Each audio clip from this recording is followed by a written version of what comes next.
क्या कर रहे हैं क्लास 12 का सीबीएसई बोर्ड का क्या है समरी है, क्या है समरी का टॉपिक क्या है हमारा माय मदर इज एट 66। जैसे कि बिहार बोर्ड में था चैप्टर्स के अंदर जो मेन चैप्टर फ्लेमेंगो था, या बिहार बोर्ड में आता है तुम्हारा क्या कहते हैं गद्यांश के रूप में, तो वहाँ पे होता है प्रोज सेक्शन और पोएट्री सेक्शन। इस चैप्टर्स में भी क्या है कुछ चैप्टर क्या कहते हैं प्रोज सेक्शंस के हैं और कुछ चैप्टर क्या है पोएट्री सेक्शन के। तो ये पोएट्री सेक्शन का सबसे पहला चैप्टर क्या है माय मदर इज एट 66। ठीक है, इसके जो राइटर हैं लेखक जो है वो क्या है बाई कमला दास, यानी कि जो माय मदर इज एट 66 जो चैप्टर्स है मतलब कविता है, इसके जो लेखक हैं कवि हैं उनका नाम क्या है उनका नाम क्या है कमला दास। ठीक है, ये जो स्टोरी है एक ऑटोबायोग्राफी जैसा है। कमला दास जो है वो अपनी माँ के और अपने बीच के जो रिलेशंस का उसको क्या कहते हैं, उसके प्रेम को उसके लव्स को क्या कहते हैं एक्सप्लेन करने की कोशिश की इस कविता के जरिए। तो हम लोग कैसे एक्सप्लेन किए, कैसे क्या किया है, इसकी समरी को देखेंगे और बारी बारी से समझेंगे।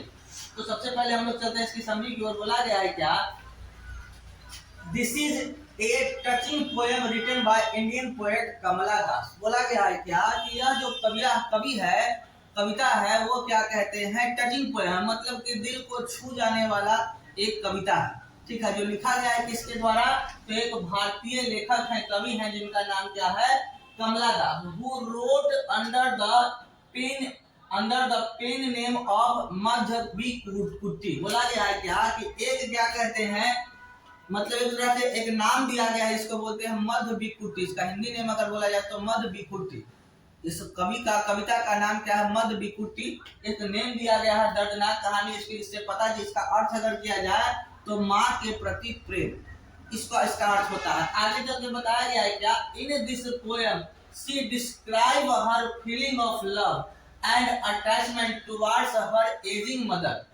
इस कविता में कमला दास ने इस कविता में अपने माँ के प्रति प्रेम और क्या कहते हैं भाव को प्रस्तुत किया गया है, जो कि इसकी माँ जो है वह क्या कहते हैं एजिंग एज में है। एजिंग एज कहने का मतलब होता है वृद्ध अवस्था में आ चुकी है। इनकी जो माँ है कमला दास की वो काफी वृद्ध हो चुकी है और जब उनसे मिलने के लिए जा रही है तो वो एज में उनको देख के उनके अंदर क्या फीलिंग आ रहा है, क्या लव हो रहा है, क्या अफेक्शन हो रहा है, उसी पर आधारित एक कविता है।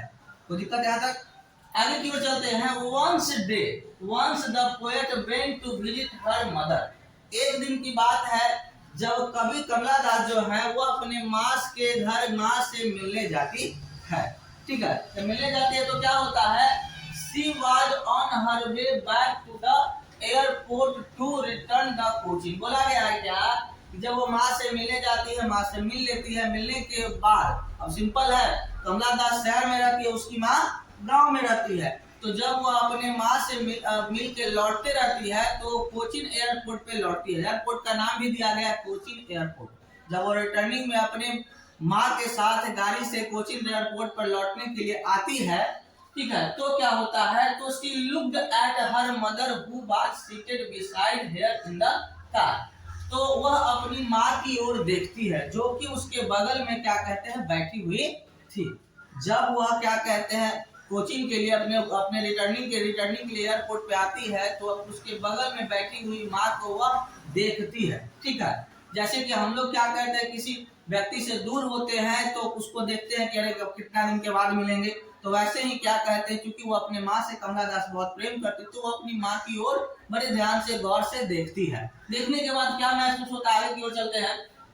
बोला गया है क्या her mother had dozed off the sleep and her ageing face was smokily in colour like ash. बोला गया है क्या कि जब अपनी माँ को की ओर वो देखती है तो उनकी माँ जो है मुंह बा के सोए। कभी बुजुर्ग लोग को अगर देखना अपनी दादी वगैरह को देखे होंगे सोते हुए, तो जो बुजुर्ग हो जाते हैं तो माँ मुंह को क्या कहते हैं बा के सोएगी, एकदम हड्डी दिखाई देगा, चेहरे की झुर्रियां दिखाई देगी, वो सोएगी। और लेखक जो अपनी माँ को सोते हुए देख रहे जो कि उसके कार में बगल में बैठी हुई है सोते हुए देख रहे, तो उसके चेहरे की झुर्रियों को देख के लग रहा है, चेहरे के फेस को देख के उसको ऐसा लग रहा है जैसे कि क्या कहते हैं जलने के बाद कोई अगर वस्तु जल जाता है, जलने के बाद राख बचता है तो वैसा ही पूरा शरीर लगभग अब खत्म पे है, यानी कि जब ये उस एज में आ चुकी है जब ये अभी कभी तभी भी मर सकती है, इस एज में आ चुकी है, ऐसा उसको देखने में कभी को लगता है। ठीक है, उसके बाद बताया गया है क्या कि यहाँ पर आगे की ओर कहा गया क्या कि हर mouth was open and she resemble a dead body. उसकी माँ जो है सोई हुई थी, तो उसकी माँ का जो मुंह है वो खुला हुआ है। ठीक है, और ऐसा लग रहा है मानो कि कोई डेड बॉडी यानी मरा हुआ शरीर रखा हुआ है, पड़ा हुआ है या बैठा हुआ है, ये कभी कभी को महसूस होता है। आगे की ओर चलते हैं, बोला गया है the poet realised that her mother was old.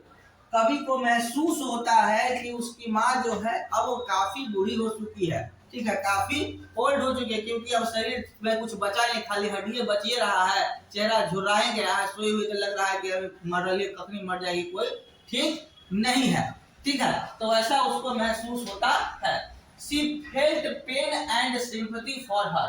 बोला गया है क्या कि ये सोच कर कवि को, किसको, कवि को, कमला दास को काफी दुख होता है, काफी कष्ट होता है। ठीक है, लेकिन बोला गया है, साथ ही बोल रहा है क्या क्या क्या she felt his pain and sympathy, और उसके लिए एक दया का भाव भी आता है कि अब जैसे देखो आप घर में जाते होगे, अभी आप लोग के पिता यंग है, लेकिन अगर अपनी दादी और दादा को देखोगे तो अपने जमाने में तो वो भी एक शेर होंगे, लेकिन समय झड़ गया, समय गिर गया, देखोगे तो महसूस होगा कि अब इनसे ज्यादा बोलना, गुस्साना, भले चिढ़ के कभी कभी अपने दादा दादी पे, कभी क्या कहते हैं जो बुजुर्ग पिता है उनके पे उसके बोल देते हैं, लेकिन जब उनको ध्यान से देखोगे तो लगेगा ना कि अब इनके पास कोची बचा, अब इनको बोल ही के क्या हासिल कर लेंगे, अब तो आज न कल कभी चल जाएंगे, आज तो है कल रहेंगे न रहें, तो ज्यादा बोल के कोई हासिल नहीं करे। तो कभी कभी ऐसा ही कुछ दुख महसूस होता है, काफी दुखी महसूस होती है, करती है, और उनके प्रति, अपनी माँ के प्रति एक दया का भाव आता है। उसके बाद बोला गया है क्या, her mother needed love, affection and care. अब कभी ये भी सोचती है क्या कमला दास की उसकी माँ को क्या कहते हैं, एक किस चीज की जरूरत है, तो एक केयर की जरूरत है, प्रेम की जरूरत है, तो कुछ अच्छा से देखभाल कर, क्योंकि अब ये बुजुर्ग हो सकते हैं, बढ़िया से न खा सकती है, न पी सकती है, न सो सकती है, तो इसे एक प्रेम की आवश्यकता है, अफेक्शन की आवश्यकता है। आगे की ओर चलते हैं, In order to come out of the gloom, the poet shifted her glance and looked out of the car's window. बोला गया है क्या, अब क्या करती है, एक तो स्टोरी का एक हिस्सा हो गया कि अपनी माँ के प्रति, माँ को देखती है, और माँ को देखने के बाद क्या कहते हैं, इस तरह का फीलिंग आता है, तो उसे जब बर्दाश्त नहीं होता है तो अपने चेहरे को क्या करती है, माँ से क्या के चेहरे से क्या करते हैं, शिफ्ट करके अपने कार का ग्लास खोल लेती है। जब वह रिटर्न कोचिंग रिपोर्ट के लिए लौटते रहते तो माँ को देख के जो कष्ट होता है तो उसको लगा कि छोड़ो अब जो है से है, क्या क्या हमको लौटना है तो लौटना, वहां भी जरूरी है, तो अपने माइंड को चेंज करने के लिए कार का विंडोज खोल देती है, और विंडोज खोलने के बाद माँ को क्या करते हैं, वो ना देख के कार से बाहर वो देखने लगती है, खिड़की के बाहर देखने के बाद क्या होता है, the poet shifted her glance and looked out of the car window, यानी कार के विंडो से देखने लगती है।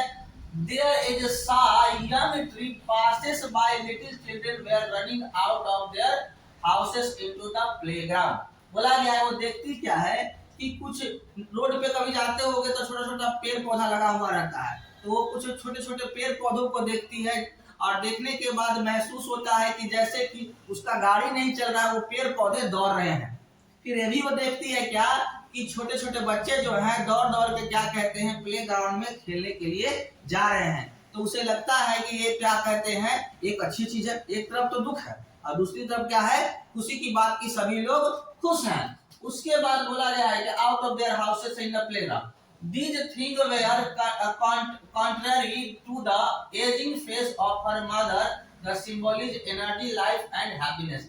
एक तरफ देखती है अपनी माँ को तो लगता है जीवन अब खत्म है, जीवन लास्ट पे है, ठीक है, लेकिन दूसरी तरफ देखती है तो एक क्या कहते हैं, एनर्जी का भाव आता है कि जीवन की शुरुआत तो यहीं से है, ठीक है, तो यानी कि अभी भी जीवन खत्म नहीं होता है, वो एजिंग एज में लाइफ के अंतिम समय में है, तो ये जीवन का एक सत्य है कि मृत्यु तो होना ही है, और ये भी एक सत्य है कि जीवन रुकने का नाम नहीं है, हम रुक जाएंगे लेकिन लोग नहीं रुकेंगे। तो एक तरफ से एनर्जी आता है, एक तरफ से दुख आता है, दोनों तरह की बातों को क्या कहते हैं, कवि ने अपने कविता के जरिए प्रस्तुत करने की कोशिश की है।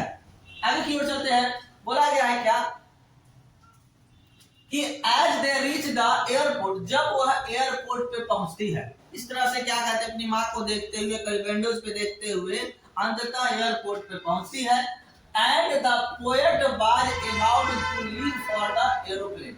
अब कवि जो है वह क्या कहते हैं, एरोप्लेन से क्या कहते हैं जाने के लिए तैयार हो जाती है। She glanced at her mother once more time. वह क्या कहते हैं जब जाती है तो एक बार और, क्या सिंपल है, सी ऑफ करना है तो अंतिम में क्या होता है कि अब माँ को जाए तो कम से कम अंतिम में तो देख ले, तो माँ को एक बार और वो देखती है।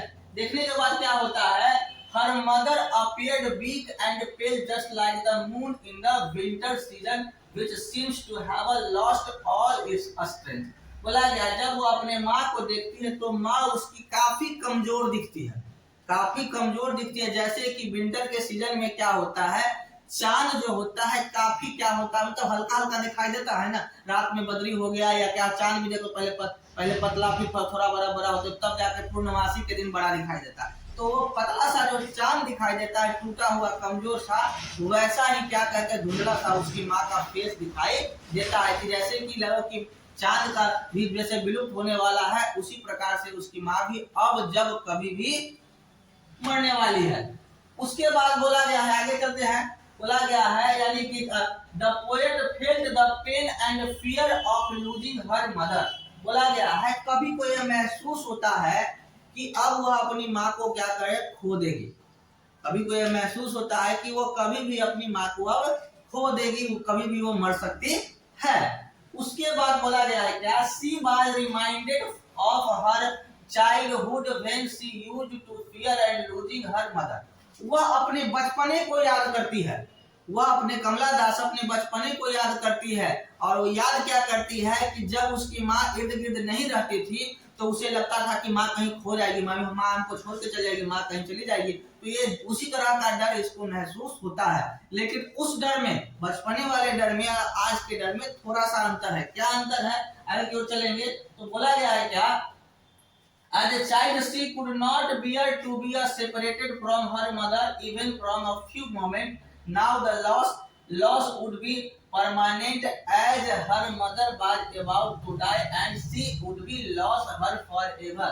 बोला गया है क्या कि उस समय कुछ क्षण के लिए अपनी माँ को छोड़ के चली जाती, माँ उसकी चली जाती थी तो उसे महसूस होता, ठीक है ना, तो उस अपनी माँ से दूर चली जाती थी, उसकी माँ उससे दूर चली जाती थी तो उसे महसूस होता है कि अब माँ नहीं मिलेगी। जब हम लोग छोटे बच्चे होते हैं तो माँ ने, मम्मी कहीं से घूम फिर के आओ तो अभी भी जाते हो घर में तो मम्मी कहाँ है, सबसे पहले हमारा शब्द होता है। तो माँ चली जाती थी, नहीं रहती तो बेचैन हो जाते थे। लेकिन करें कि इस बार अगर वो चली गई तो हर बार तो कुछ क्षण के लिए जाती थी, टेम्पोररी जाती थी, नानी घर चल जाए, कहीं चले जाए टेम्पोररी। लेकिन इस बार अगर जो चली गई तो सदा के लिए चली जाएगी, फिर वो वापस लौट के नहीं आएगी। ये सोच के वो काफी दुखी होती है। कौन, कमला दास, ठीक है। उसके बाद आगे की ओर चलते हैं, कविता के अंतिम स्टेज में बोला गया है क्या, the poet did not express her feeling. कवि जो होती है सारी चीजें अंदर ही अंदर सोचते रहती है अपनी माँ के बारे में, लेकिन अपनी फीलिंग को वह क्या कहते हैं, अपनी माँ को एक्सप्रेस नहीं करती है, बताती है कि हम वो दुखी हैं। क्योंकि अगर वो एक्सप्रेस करेगी तो माँ भी उसकी रोने लगेगी, अभी रोने लगेगी, तो जाना मुश्किल होगा और बदलेगा कुछ नहीं, जाना तो है ही। तो वह कवि जो है अपनी भावनाओं को एक्सप्रेस नहीं करती है अपनी माँ के सामने। आगे आते हैं, बोला गया है क्या, she smiled and said see you soon. अम्मा अंतिम में मुस्कुराती है और मुस्कुराते हुए अपनी माँ को कहती है कि सी जल्दी मिलते हैं माँ, ठीक है। अम्मा माँ जो भी है, कोई अम्मा कहता है, कोई माँ कहता है, कोई मम्मी, कोई मैया कुछ कहता है, तो ये कहती है कि सी यू सून, जल्दी हम मिलते हैं, स्माइल करते हुए मम्मी, ठीक है। Because she wanted that her mother should live and they could meet again. वो ऐसा क्यों बोलती है सी यू सून की फिर मिलते हैं माँ, क्योंकि वो चाहती है, उसकी माँ आज कभी कभी मर सकती है, लेकिन वो चाहती है कि जब वो फिर से आए तो अपनी माँ को जिंदा पाए, उसे बार बार मिलते रहे। इसीलिए मुस्कुराते हुए खुशी से अपनी माँ को विदा करते, दिल में दर्द लिए हुए, चेहरे पे मुस्कुराहट लिए हुए माँ को बार बार वो कहती जाती है कि आते हैं, आएंगे, क्योंकि वो चाहती है कि जब वो आए माँ से मिले तो उसकी माँ जिंदा रहे। ये हमारा स्टोरी था। उसकी माँ का एज क्या था, तो 66, यानी कि एज ऑफ डेथ। ठीक है। उसके बाद बोला गया है क्या, इसके बाद इसका अगला पोर्शन हमारा क्या है, इसका हिंदी पोर्शन जो स्टोरी है उसी का हमने समरी का एक हिंदी कर दिया है। तो आप लोग चाहिएगा तो वीडियोस को रोक के पॉज करके स्क्रीनशॉट लेके क्या कहते हैं हिंदी वाला पोर्शन भी लिख लीजिएगा, समझ लीजिएगा। ठीक है, एक तुम्हारा एक है, उसके बाद दूसरा पेज भी है, दूसरा पेज आ रहा है ना, ये तीसरा पेज होगा, दूसरा पेज इधर होगा, ये दूसरा पेज है। इस तरह से क्या कहते हैं तीनों पेज को हम लोग बारी बारी से क्या करेंगे, इसको स्क्रीनशॉट करके लिख लेंगे। अगर इच्छा पड़े जरूरत तो, नहीं तो हमने तो स्टोरी को समझा ही दिया है, चाहे तो अपनी भाषा में भी लिख सकते हैं। लेकिन इसके अलावा क्या करना है, जो थर्ड पेज है सब लिखने के बाद समझने के बाद इसका क्वेश्चन आंसर खुद से कर लीजिएगा। पूरे एक सप्ते का टाइम है, इस पूरे सप्ते में क्या कीजिएगा आप उसका क्वेश्चन आंसर कीजिएगा। दिक्कत होगा तो क्लासेस में आके पूछ लीजिएगा। तो आज जो बताया उसमें कोई दिक्कत नहीं ना, बाकी मिलते हैं नेक्स्ट क्लास में।